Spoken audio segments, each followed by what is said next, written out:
Hi, kindergartners at Strawbridge Elementary. It's Mrs. Graybill again. It's nice to see you. Okay, so far we've talked about the chipmunk, the bear, the megalosaurus, the humpback whale, planet Earth, and the golden tortoise beetle. Today I'm going to introduce a new living creature, and I'm going to give you some facts to start, okay?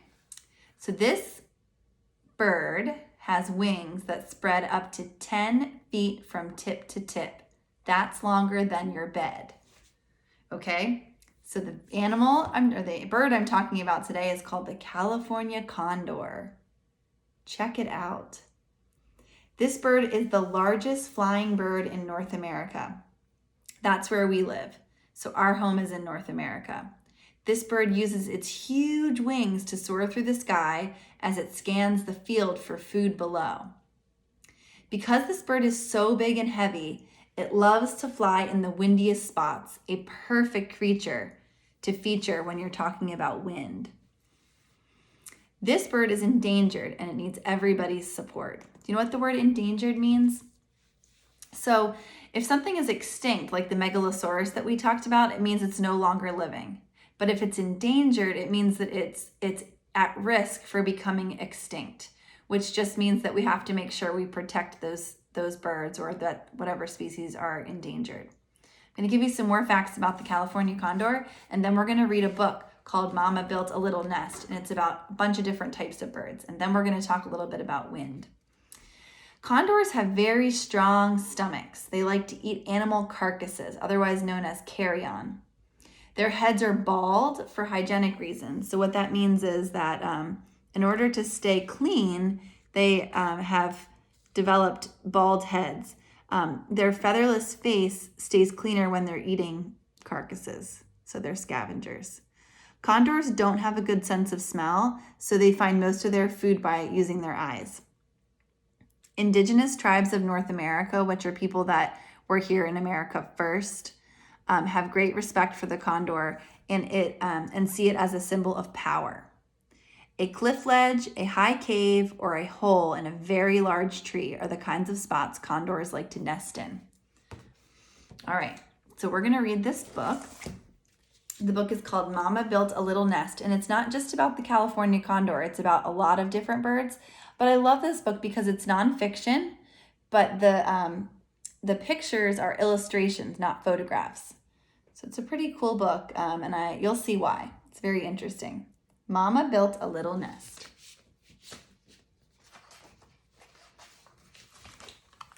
Anyway, I want to make sure you can see really well. Get a little closer. I think I might move you a little this way. Sorry. Should have adjusted first. Okay. Mama built a little nest inside a sturdy tree. She used her beak to tap, tap, tap, the perfect place to bunk. Tree hole nests are known as cavity nests, and they are created by male and female woodpeckers. That's what you see on this page.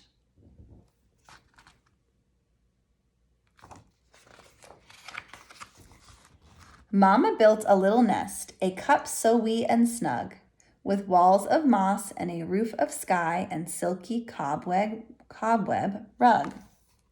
A hummingbird makes the smallest cup-shaped nest. It uses spiderweb so the little nest will stretch as the chicks grow.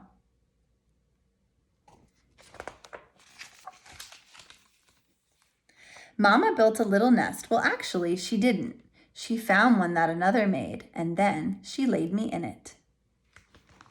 Not all birds build their own nests. The cowbird, whydah, and cuckoo find a nest built by another bird species. They lay their eggs in it and they fly off, leaving their eggs in the care of the bird who built the nest. Isn't that interesting? Wow.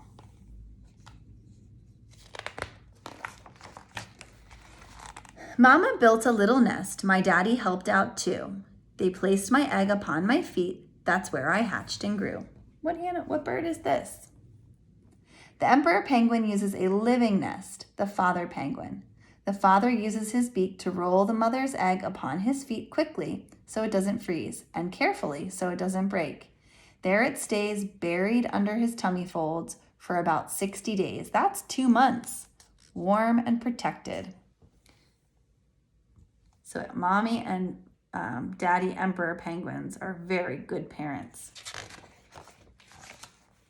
Mama scraped a simple nest upon a craggy ledge. She tucked me safe within her wings until my time to fledge. Fledge is when birds fly the coop or leave the nest.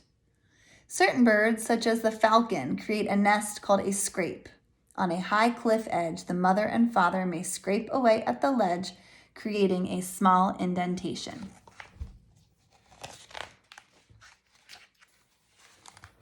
Daddy built a little nest, and then he built another, and another, and another, hoping to impress my mother.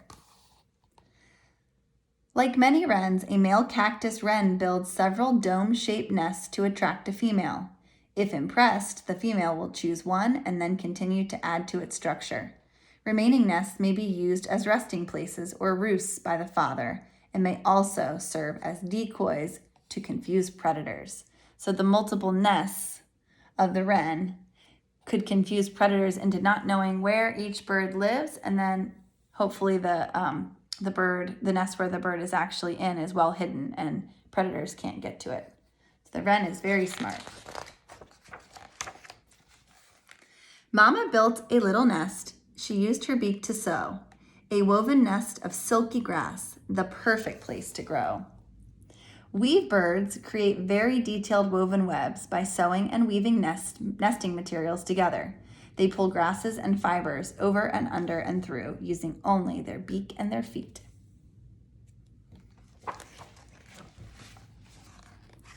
Mama built a little nest by digging out a burrow. It was a hoot, our little home, a safe and feathery furrow. The burrowing owl nests underground in a burrow nest. It can dig its own burrow or use an abandoned burrow created by another mammal.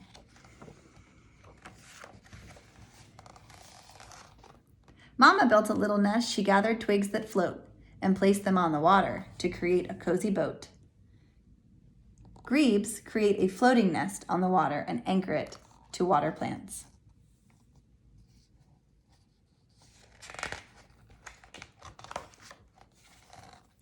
Daddy built a little nest.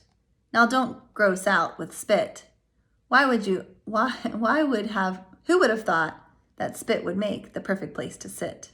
Daddy built a little nest. Now don't gross out with spit. Who would have thought that spit would make the perfect place to sit? The swiftlet makes an edible nest using tube-shaped saliva, which hardens in the air. Swiftlet nests are used in bird's nest soup, a Chinese delicacy.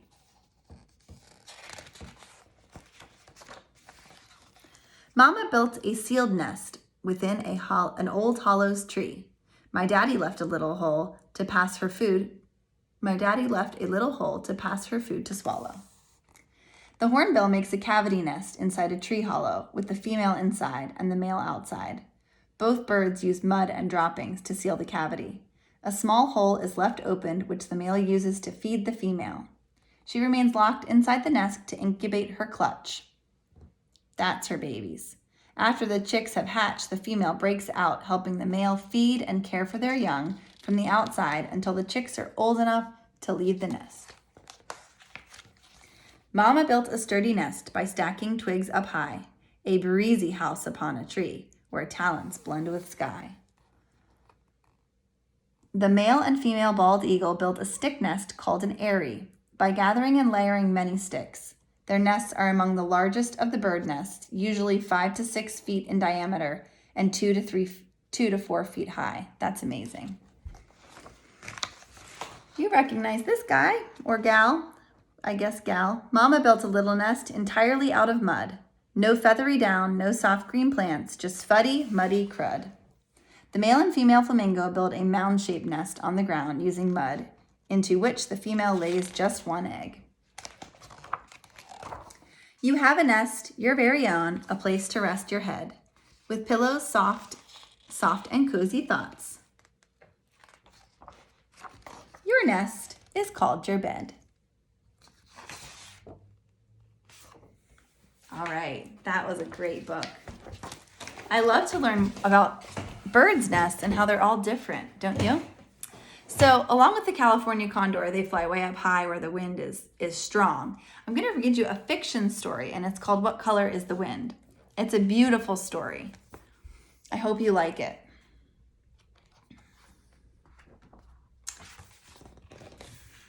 We can't see the wind. We hear what it brings. We can't hear the wind. We see what it brings. What color is the wind? What color is the wind? Asked the little giant.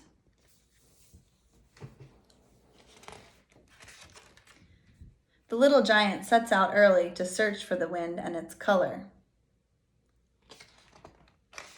He meets an old dog and asks, "What color is the wind?" "It has a color," says the dog. "It's pink, flowery, pale white." "No," says the wolf, "the wind is the dark smell of the forest." So everyone in this book perceives the wind to be a different color because the wind has no color. So you can perceive the wind to be whatever color you want. Let's hear what all these friends have to say. The little giant bumps into an elephant. He asks, "What color is the wind?" "It is round, gray, cold, and smooth like a pebble."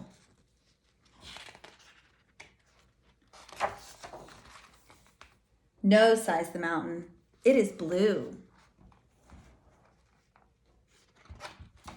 The little giant passes through town. What color is the wind? The color of curtains, laundry, and clothes. So all these things blowing in the wind. Wow. Just see that page. Really cool page.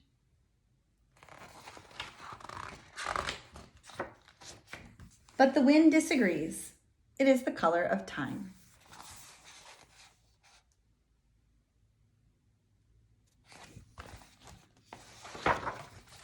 So the little giant asks the rain, "What color is the wind?"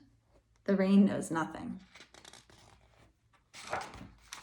But the bees are buzzing. The wind is the color of sunshine. A stream runs by. What color is the wind? That of the sky reflected in water.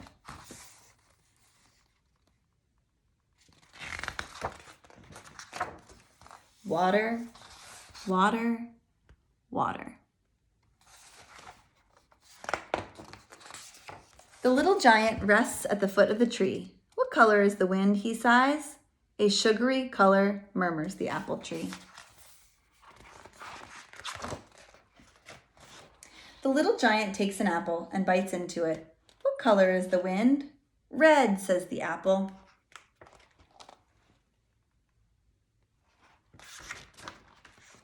Then it's gone. The little giant asks the bird, "What color?" But the bird has flown away. The little giant comes upon someone he senses is enormous. What color is the wind? All he sees is big boots. And the enormous giant with a slow gesture says, "The color of the wind? It's everything at once. This whole book." Then he takes the book and thumb against its edge. He lets the pages fly. The little giant feels the wind and its gentleness. The wind of the book. So if I was there in person, I would take the book and I'd go like this, and you could feel the wind of the book. So maybe Miss Miller can do that for you here in a minute. But if she doesn't, that's okay. So you can feel the wind when you move a book. So see if you can, maybe when you get home, you can grab a book and do that. I am out of time. I'm almost at 15 minutes, and they won't let me add it to YouTube if I go any longer than 15. So I loved being here. You guys are awesome. Have a wonderful rest of your day, and keep learning. Do your best. Bye.